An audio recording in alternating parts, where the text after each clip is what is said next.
So, hi everyone. Today's guest is we have an epic guest joining us. He's dabbled in multiple startups, currently hosts a top rated podcast called The Other Side Podcast, amongst other things. So, hi Dilip, welcome to the podcast. So, I wanted to start with you build multiple startups. So, what is your advice kind of for people who want to break into startups, who want to get their hands dirty? Like, what could you share on that front? First of all, Roohi, thank you for having me on your podcast. Look, the best way to build podcasts is to surround yourself with problems. Problems it could be of yourself or of others. It's even better if it is problem for many and not just a few. So that kind of validates that you're solving a genuine problem, which maybe people are willing to use your product as a solution to their problem. And if they could pay because you're trying to solve a problem which they really need to be solved for. So yeah, for true builders, what I have seen and what I've experienced myself is surrounding yourself with problem statements and then kind of going through a certain process of picking what problem resonates with you and then how you should kind of go out and build on that.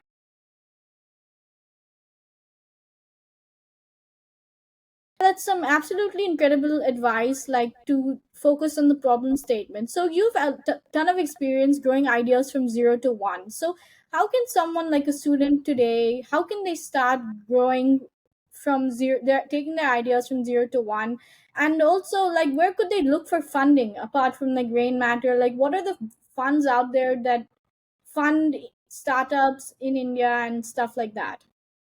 Now, look, I think, like I said, zero to one is a journey which evolves. It's different for different people, depending on uh, how you pursue to solve the problem. Um how much of experience you have to understand the problem statement and build a certain solution and answer to that problem. And it kind of evolves from a certain industry to industry. If you're trying to build something in aerospace industry, it's much more complicated, much more nuanced. If you're trying to solve something in edutech, it would have a different education, it would have a different narrative around that. If it's health, it would have a different approach to it. So essentially, you have to first figure it out, the problem statement, take it to like I said, take it to the users first, who probably might have said, look, hey, this is my problem as well. Take it to those 10 people and say, I've kind of built a early version of a solution to your problem. Would you want to use it? If they don't use it enough, that means it's not really solving a good enough problem of their own. The product won't fly. If they're using, then see how frequently they're using, because that's another metric. If they're using it very frequently, now try to take to another 100 people and see whether they are also using it. So you kind of keep evolving and build a kind of a evolved process of understanding how useful the product is. Again, like I said, depending on uh, really, how what part of your lifestyle the product appears. For example, let's say Uber in a classic example. Uh, I may not use it every minute. I may not use it maybe every day. Maybe I might use it once in a week. But someone else might want to use it every day. Someone else might just use it once a month. So frequency would vary. So you may not want to really target someone who's using once a month, but you might want to target someone who's using once in few days, and they are the ideal target audience for you to start with. That's one example which I'm saying that. Social network is a very different example where if you're using it only once a month, it's not a great platform to be in. If you're using it almost 4 or 5 times a day, that's a great product to be using because that's what social network stands for. So that's the journey of zero to one kind of really evolves. Um, Funding, you asked the second part. Look, if the product is good, they would have enough investors to go and back it off. Again, on the early stage, you probably will have to look out for an angel investor who kind of bet you as a builder, who is trying to understand and the individual who's trying to solve. And then as the product starts getting adoption, there is a certain traction, then you'll have to evolve and start looking up for institutional investors. So there's enough and enough money available if people are solving good problems, which can scale and which can build impact. Yeah, I think that was some absolutely solid advice that you shared. And I wanted to kind of touch on this point of narratives. So, how does a startup build a good narrative on social media, on these different platforms out there? And like, I saw a tweet of yours as well where you had posted something about building in public. So how does a startup leverage that kind of movement as well to build their narrative?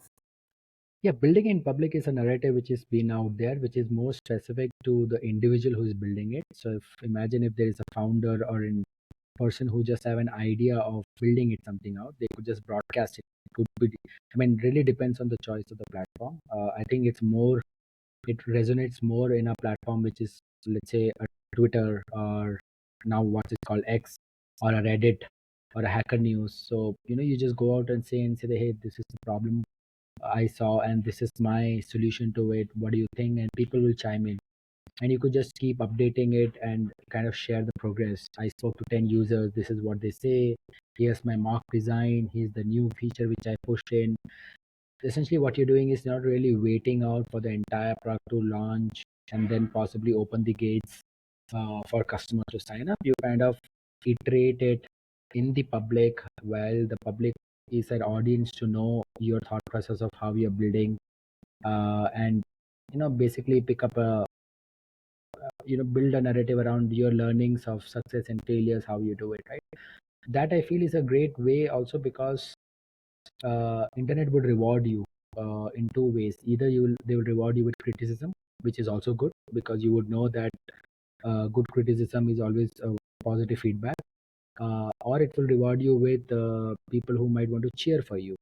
It might also open up gates for people to connect, maybe a few team members to join, few early founding team members to join, maybe a co-founder, even maybe an investor who would see someone building it out online and say, hey, this looks very interesting, I like the guy or a girl who's building this, I may just want to back them. So I think in that sense, I feel it's a great anchor to kind of build out a narrative, what you're doing, how you're doing. It just kind of builds an identity of yourself. If someone really wants to say, hey, how did you build it? How did you recruit your first 10 users? How did you hire your first engineer? You could just go back and just, give them a link of your Twitter or a Reddit and say, look, everything is documented. Uh, it just builds a great transparent identity of the founder, that the person is very genuine.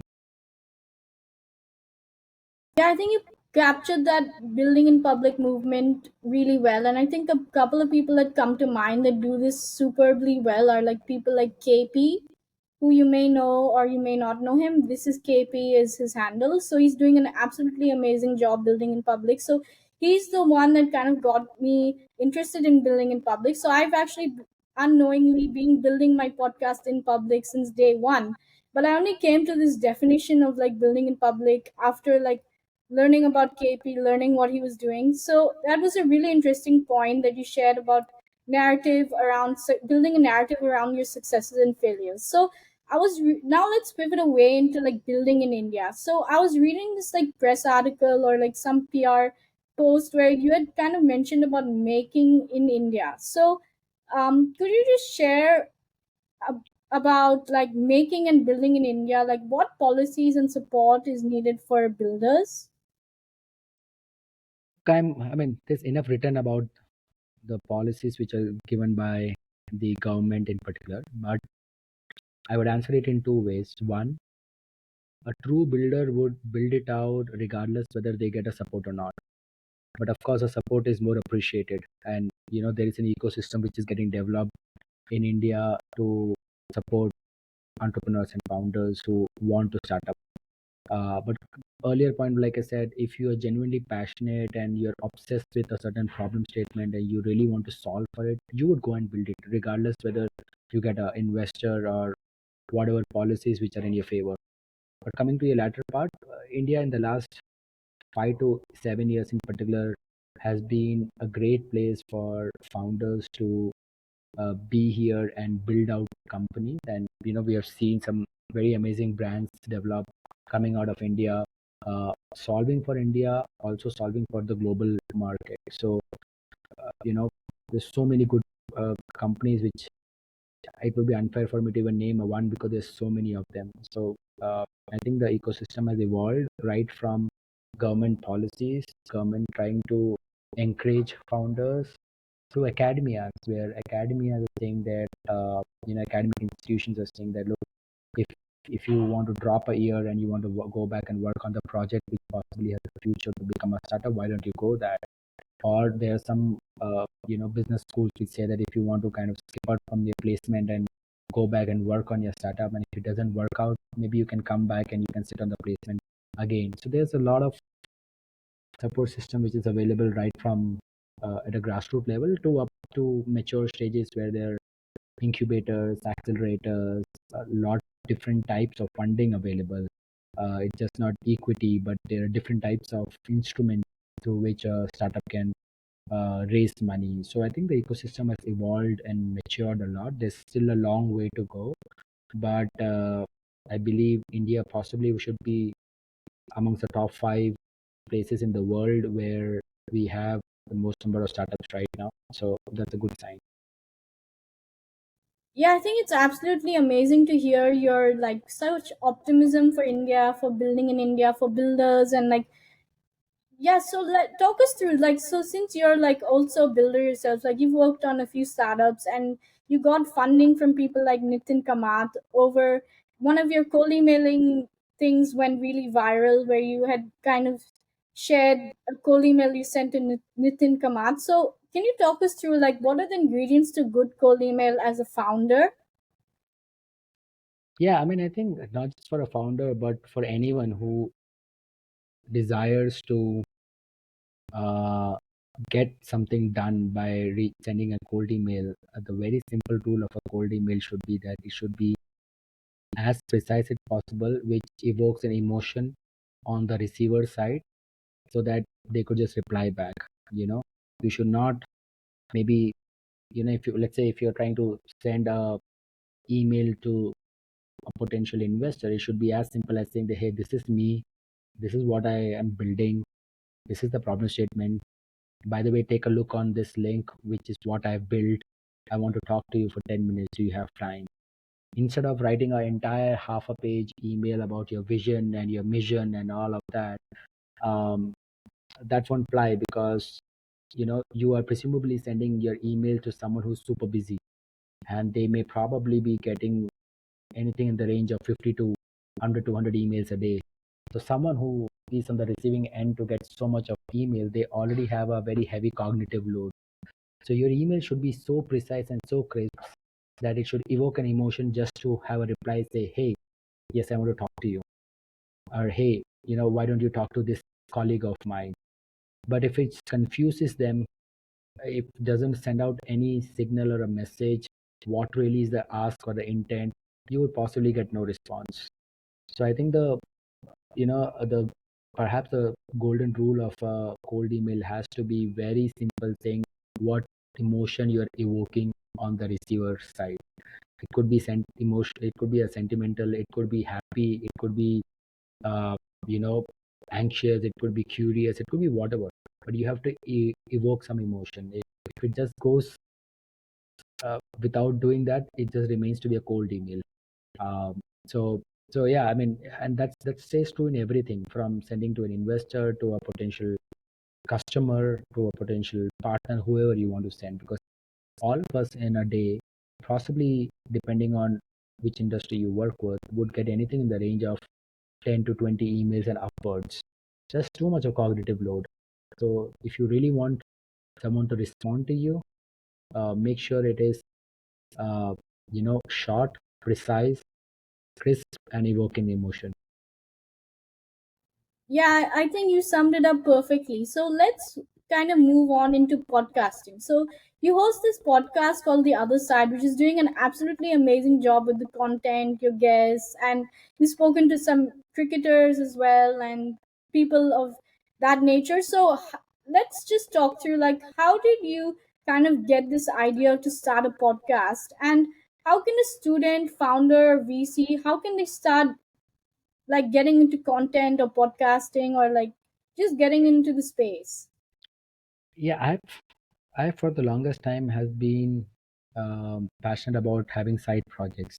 Side projects are very important for me because it just keeps me occupied in uh, in whatever way I want to do outside of my professional capacity or a personal capacity. So anything which is creative, anything which is technical, anything which keeps me involved outside of my core work. That's something which I've been doing that for a long time. And podcast is just another that project for me, right? It started off just right after the pandemic. I had nothing much to do back then, and I thought there's so many great people, and I knew them, and I've been exchanging messages with them. I thought it would be cool if we could just talk what we usually message, and put a camera and mic, and it could just turn out to be a podcast. So that was just genesis of how the podcast started, and the the underlying principle of the podcast which I do is stemmed around curiosity. So I mean, I'm selfish to admit that it's just my personal curiosity in whatever I ask them. It's not much about making them famous or not much about what others would want to hear, but it's largely about what I want to learn and I want to ask them. So, so that's the kind of fabric and the tone of the podcast which I do. It's my curiosity, kind of people I find interesting. Uh, the early days, the most of the people I knew personally, so it was easy for me to talk to them and get to them. And then as the podcast evolved, obviously it got some attention, and then either someone would reach out to say that they want to come on the podcast, or I could just message someone, say that, hey, I want to talk to you, would you want to join me on the podcast? So yeah, so that's I think it a good podcast, a sign of good podcast is it is trying to be useful to the audience, and you don't know who your audience is early on because you're just creating a content and just putting it out there. So as whatever you're building, whether it's a podcast content or any content, what you put it out there on social media, as you keep doing it and you build a muscle on creating that content, and you build a cadence of doing it very frequently, you will understand who your right audience is. You will find out the attribute, and then you can kind of polish and evolve your content, which is geared so that it becomes more useful to the audience. Absolutely incredible advice. So my next question is, so how do you market a side project? Like how does one market one effectively in terms of like distributing a side project like a podcast or like any kind of project that they have? Like I know X is a good kind of place to be to market and stuff, but like what are some ideas that you have that are top of mind right now? Well, it really depends. It really depends whether you want it to be marketed or not. Sometimes, good builders are just building, tinkering around projects and just keeping it to themselves or just posting it somewhere. Some people want it to be used. Let's say something like a podcast. It's just easy. You have to publish it, put it on a YouTube. Talk about it on wherever you feel your audience is. If it's on LinkedIn, if it's on X, if it's on any other platform like Instagram, you just have to go and tell there, post there, look, I have a long form of podcast. If you're writing a newsletter, again, the audience is much more niche. So if you create a content like a newsletter, it would rarely happen that you have no audience and you can just build a newsletter audience. That's unlikely to happen. You have a more chances and likelihood of success if you already have built an audience in some platform, and then tell them, hey, I have a newsletter as well. So why don't you subscribe to it? So it really depends your way of marketing. It's always helpful that if you have an audience, and then create a certain asset and then tell them, look, this is what I'm building. And that's where I said the building uh, public narrative makes sense, because you're constantly telling them what you're doing, how you're doing, why you're doing. And then when you do it, you could just go back and tell them, look, this is what I've made. Awesome, awesome insight. So, my next questions are more like along the lines of like stuff that you might be interested in, like health, fitness, sleep, stuff like that. So, so my next question is more like in the Indian context, what are some of the solutions you'd like to see in health, fitness, and sleep? And considering that you've also built kind of in that health and fitness space as well through your startup Iron Strong, so, like, could you just talk us through like what you envision like in the space? India is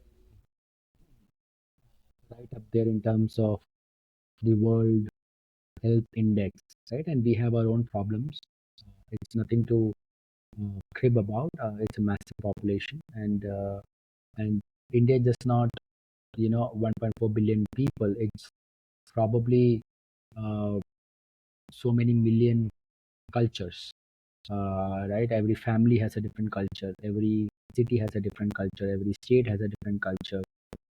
There's so many cultural uh, variances are there, and therefore every problem has to be solved aligned to a culture, right? For that matter, health in specific, we have massive problems, right? We are possibly the second, I think, last year at the second most uh, uh, country in the world which has obesity at the high rate. We are possibly the diabetic capital of the world.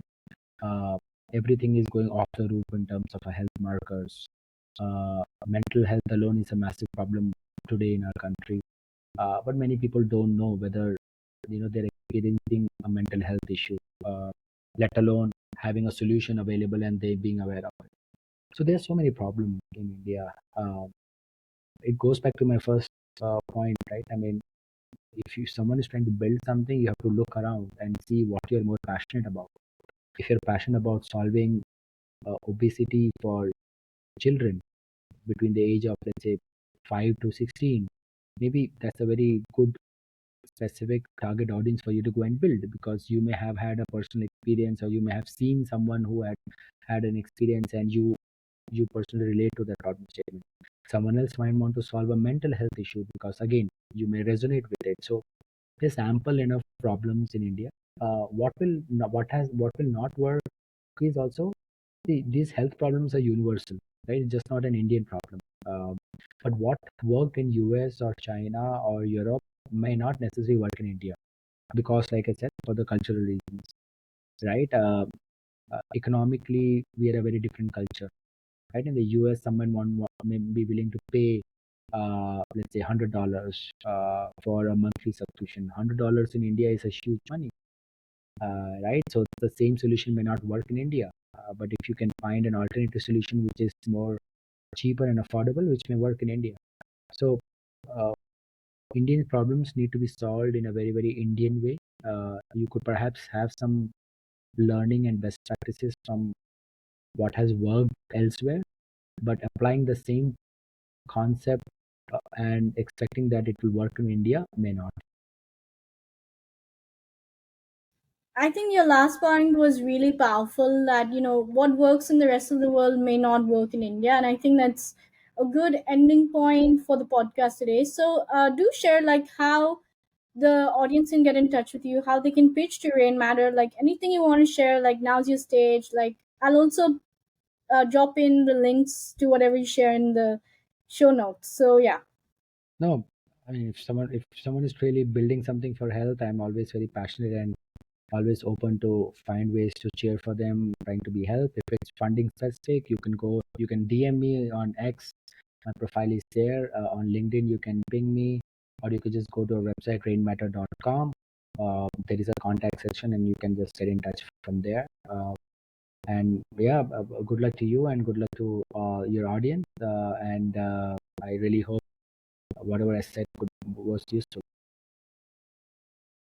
Yeah, thank you so much for coming on once again. I know we had to reschedule a few times, and life got in the way, but yeah, super glad that we got to make this happen. It was an epic conversation hosting you today on the podcast.